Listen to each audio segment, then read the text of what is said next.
Ito mayroon tayong retaso ng styrofoam at kumuha lang tayo ng walis tingting o kaya ay toothpick at itusok natin dito.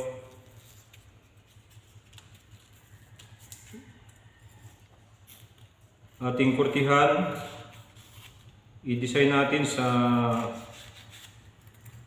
gusto nating design para makabuo tayo ng miniature na halaman. Napakalambot lang ito kaya dandahan lang tayo.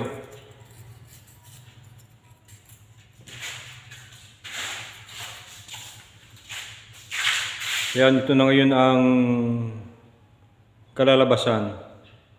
Wala tayong ganitong soldering iron ay pwede naman yung katol. At ingatan natin kasi baka mapasok tayo. At itong styro ay napakasila nito sa apoy.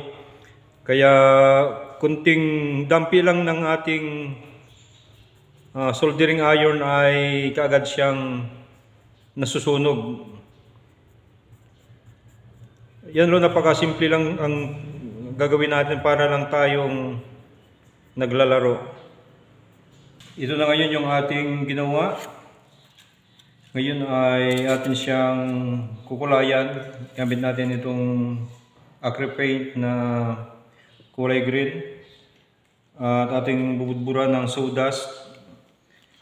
Ito yung sawdust. Ito, atin lang itong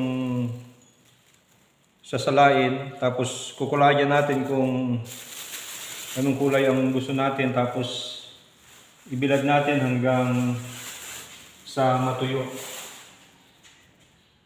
Ngayon nating kukulayan